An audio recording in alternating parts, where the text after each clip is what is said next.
40 hari jelang pencoblosan, adu strategi kampanye kian dimasifkan ketiga pasangan calon. Tidak hanya di darat dengan belusukan menemui warga, kampanye udara lewat live di medsos pun digencarkan demi menggayat pemilih muda. Saling sindir soal belusukan pun terjadi. Yang memang bisa belusukan adalah Pak Ganjar dan Pak Jokowi. Pak Prabowo kan tidak bisa belusukan. Jadi akhirnya rakyat bisa melihat bahwa di Republik ini pemimpin nasional yang bergerak cepat, yang bisa belusukan itu Pak Jokowi dan Pak Ganjar dan Pak Jokowi. Dan belusukan ini tidak bisa diwakilkan. Sindiran Hasto dijawab kubu Prabowo Gibran. Nusron bilang itu ungkapan kepanikan, padahal belusukan bisa dilakukan siapa saja. Ya, ini adalah ungkapan orang yang lagi bingung, ungkapan orang yang lagi panik. Ya nggak apa-apa, dia menyampaikan seperti itu, tapi menurut saya semua orang itu bisa belusukan, semua orang itu berhak untuk belusukan. Hanya Pak Jokowi sama Mas Ganjar yang bisa belusukan. Belusukan itu bisa dilakukan oleh siapa saja dan di mana saja, termasuk Pak Prabowo pun bisa melakukan belusukan. Dengan live di media sosial, Capres 01 Anies Baswedan dan calon wakil presiden 03 Mahfud MD kompak menggunakan kampanye di media sosial demi menggayat pemilih muda. Kita sekarang menjalani aja, mengalir dan terus menggaungkan pesan perubahan. Perubahan adalah harapan baru dan perubahan adalah ikhtiar kita untuk menjadikan harapan kenyataan. Mudah-mudahan dengan begitu makin luas gaungnya termasuk di online. Ya. Ada upaya untuk menjajal konten-konten baru mungkin di medsos yang lain selain TikTok gitu Mas Anies. Nah, kita nikmatin dulu sekarang. Kalau kita mengutip dengan TikToknya Pak Mahfud kan selalu dengan bilang, "Hai Besti, apa kabar hari ini?" Itu kan. Jadi sebenarnya Pak Mahfud ini berusaha untuk kita tuh bisa lebih dekat seperti dengan masyarakat muda, ya kan? Karena ini adalah sebagai strategi. Bagaimanapun mayoritas masyarakat generasi muda saat ini mendapatkan informasi itu melalui genggaman mereka. Jadi kita tuh di sana tuh berusaha untuk selalu giat bersosialisasi, berkomunikasi dengan Pak Mahfud dan Pak Ganjar gitu. Jadi hal yang seperti ini adalah bagaimana kita tuh berkomunikasi dengan teknologi yang memungkinkan semua orang itu bisa bertanya dan bertemu secara langsung dengan kandidat paslon kami secara real time. Bisa menjangkau bahkan 167 juta pengguna medsos jadi alasan mengapa paslon menggunakan sarana ini untuk berinteraksi. Apalagi pemilih muda di pemilu 2024 ada 115 juta lebih yang meliputi gen milenial dan juga gen Z. Belusukan atau memilih medsos sebagai strategi kampanye sah-sah saja dilakukan. Yang penting jangan hanya tebar janji fana yang buat rakyat merana. Tim Liputan, Kompas TV. Tancap gas adu strategi belusukan hingga live di media sosial dilakukan paslon untuk nanti bisa meraih atau menggayat pemilih jelang hari pemungutan suara. Sebenarnya manakah yang lebih efektif, kampanye belusukan atau live di media sosial? Kita bahas sore hari ini bersama dengan analis komunikasi politik Universitas Al-Azhar, Ujang Komarudin. Selamat sore. Kang Ujang, kalau kita lihat di era sekarang plus minusnya belusukan langsung, kampanye belusukan sama live di media sosial atau kampanye di media sosial, plus minusnya apa saja Kang Ujang? Yang pertama tentu saya harus jelaskan Mbak Maidop ya, bahwa ada dua strategi yang bisa dibangun oleh para kandidat dan tim suksesnya. Pertama adalah serangan melalui udara gitu ya, tadi melalui media sosial itu serangan melalui udara. Yang kedua adalah serangan melalui darat. Nah, serangan melalui darat ini adalah melalui belusukan salah satunya. Lalu plus minusnya apa? Saya melihat dari karakter ya, karakter ketiga kandidat lah. Pertama karakter Pak Anies, lalu tadi dibahas Pak Mahfud, itu kan agak sulit untuk bisa belusukan karena memang karakternya karakter akademis, karakter intelektual. Biasanya kalau karakter intelektual akademis ya agak kayak seperti saya ini agak sulit untuk belusukan. Tetapi berbeda misalkan dengan Pak Ganjar atau Gibran ya, atau tadi disebut-sebut oleh Pak Nusron Wahid, Pak Jokowi, memang lebih senang kepada belusukan karena memang karakter kejiwaannya seperti itu.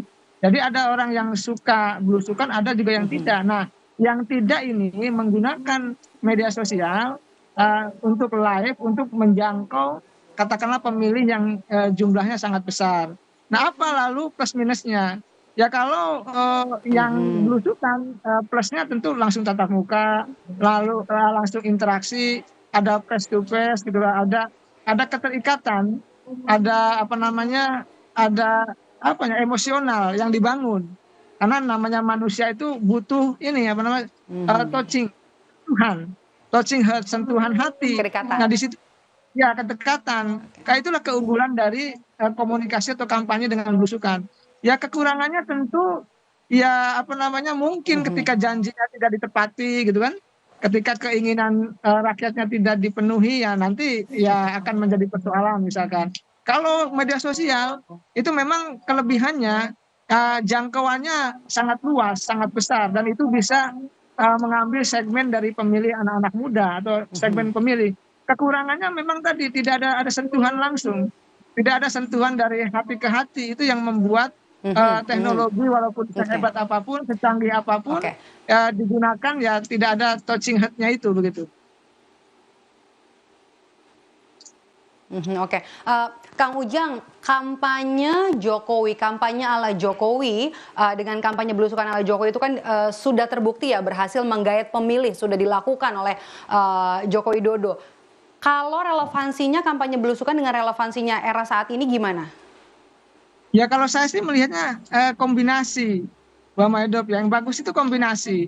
Jadi 50% belusukan, 50% melalui media sosial. Ya memang belusukan efektif, sudah terbukti bisa menjadikan Pak Jokowi sebagai presiden 2 kali ya, 2 periode, 2014 dengan 2019. Tetapi ketika perkembangan teknologi begitu masif, begitu cepat begitu ya, media sosial menjadi sarana jembatan komunikasi antara rakyat gitu ya dengan pemimpinnya. Makanya suka tidak suka, senang tidak senang di 2024 ini, ditambah lagi dengan pemilih pemuda yang banyak memegang gadget, banyak yang menggunakan media sosial, maka kampanye di media sosial menjadi sebuah keniscayaan, menjadi sebuah keharusan, menjadi sebuah kreativitas yang harus dibangun oleh para kandidat. Makanya tadi ada yang menggunakan media sosial untuk sebagai alat kampanye bagi mereka. Oke, jadi menurut Anda Kang Ujang, kampanye di media sosial termasuk juga live mendekati hari H, kita kan udah kurang dari 6 bulan lagi ya, bahkan cuma hitungan 40 harian lagi untuk nanti hari pemungutan suara, ini jadi hal yang baru yang dinilai efektif nanti untuk bisa menggait pemilih, terutama pemilih muda? Kalau soal efektivitas saya belum tahu ya, kan ini kan harus diukur, harus dilakukan survei di lapangan begitu. Saya tidak bisa mengatakan bahwa ini efektif atau tidak. Ya yang jelas, ya saya melihat bahwa itu sedikit banyak ada pengaruhnya, sedikit banyak paling tidak kandidat capres-cawapres bisa memberikan informasi ya terkait visi misi program, platform, lalu juga ide dan gagasannya kepada pemilih-pemilih muda yang banyak menggunakan media sosial. Sekali lagi soal efektivitasnya harus diuji dulu, harus dilakukan survei dulu, tetapi ini sangat penting karena tadi penggunaan teknologi bagaimanapun sebagai alat komunikasi ya antara kandidat dengan rakyatnya begitu, selain dari belusukan yang dilakukan. Tapi menurut Anda sebagai analis komunikasi politik nih, Kang Ujang, mana yang lebih efektif antara dua hal ini, kampanye belusukan atau kampanye lewat media sosial termasuk live-nya? Ya, saya katakan kalau mana yang lebih efektif, saya harus menguji ya, harus diuji dulu tadi, harus diketahui dulu efektivitas dari kampanye melalui media sosial itu. Karena begini, begitu kampanye, apakah mereka memilih di TPS atau tidak? Kan itu juga menjadi penting. Kalau belusukan kan memang sudah ketemu langsung, ya kemungkinan besar bisa memilih, dan itu sudah ada pengalaman dari Pak Jokowi. Oleh karena ini ujian ya, artinya uji coba ya dari para kandidat capres-cawapres menggunakan media sosial sebagai alternatif untuk berkampanye. Ya apakah yang lebih efektif belusukan atau live di media sosial? Saya melihatnya saat ini masih 50-50 lah. Karena bagaimanapun kandidat capres-cawapres masih butuh belusukan, di saat yang sama juga harus menggunakan teknologi sebagai alat kampanye mereka begitu untuk menjangkau publik yang sudah melek informasi. Oke, kalau gitu kita tambahin satu lagi, debat. Kalau dari kampanye belusukan, kemudian juga kampanye di media sosial termasuk juga live ya, artinya bisa langsung tanya jawab gitu dengan paslon dan juga debat. Antara ketiga hal ini mana sebenarnya yang lebih efektif bisa menggayat pemilih, bisa menyampaikan visi misi mereka? Kalau debat itu kan saya melihat pengaruhnya untuk undecided voters ya, artinya swing voter atau mereka yang masih galau. Yang menurut Litbang Kompas 28,7% ke sana. Nah, yang belusukan ini bagi masyarakat yang katakanlah generasi tua, generasi yang lama gitu loh. Yang katakanlah generasi-generasi yang bukan generasi muda. Nah, yang media sosial ini yang live ini adalah anak-anak muda, anak-anak SMA, anak-anak kuliahan gitu. Nah, ini yang menjadi kelebihan daripada masing-masing cara itu. Jadi saya melihatnya masing-masing cara punya kelebihan dan kekurangan. Tentu yang bagus adalah bagaimana mereka tampil mati-matian Jadi sebenarnya dengan masing-masing media ini artinya punya target pemilih masing-masing yang mau digayat begitu ya? Betul. Satu itu, yang kedua mereka punya cara untuk mengisi tadi dukungan masing-masing. Jadi live itu juga ada segmentasinya, belusukan juga ada segmentasinya, termasuk debat juga ada segmentasinya, dan kandidat capres-cawapres harus mengisi itu semua ya untuk menambah dukungannya begitu. Jadi ketiga-tiganya harus dilakukan yang terbaik untuk bisa menggayat pemilih.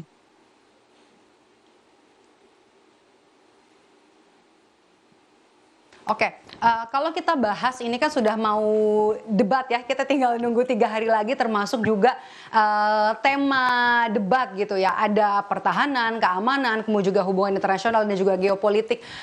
Menurut Anda, kalau untuk tema debat yang nanti akan dibahas pun juga tadi Kang Ujang sampaikan kalau debat itu kan untuk undecided voters ya. Tema yang kali ini diangkat juga cukup berat begitu. Ini sebenarnya sebelum debat nanti sudah ada pendekatan dulu lewat belusukan atau lewat media sosial, pemanasannya gitulah. Kang Ujang lebih pas di mana? Ya biasanya begini, sebelum debat itu biasanya para kandidat dan tim suksesnya, biasanya termasuk konsultannya itu melakukan prakondisi. Prakondisi itu ya testing the water gitu. Testing the water itu ada yang melakukan belusukan, ada yang melakukan pemberitaan di narasi politik di media begitu. Itu prakondisi pasti akan dibangun. Misalkan siapa yang akan lebih unggul, siapa yang akan bagus, siapa yang menguasai, itu pasti akan muncul di narasi pemberitaan. Nah, dalam konteks itu ya mereka akan lakukan semua kandidat. Oleh karena itu nanti ujungnya finalnya gitu ya adalah penampilan di tanggal 7 Januari nanti seperti itu, dengan tadi mengaitkan dengan prakondisi sebelumnya.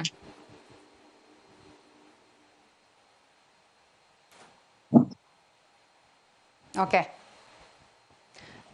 Baik, terima kasih atas perbincangan kita sore hari ini, Kang Ujang. Kita tunggu nanti kira-kira apa masih yang akan dilakukan oleh 3 pasangan calon, termasuk juga nanti sepanas apa debat ketiga yang akan digelar pada hari Minggu nanti. Terima kasih Kang Ujang sudah bergabung bersama kami di program Rumah Pemilu. Sehat selalu, Kang Ujang.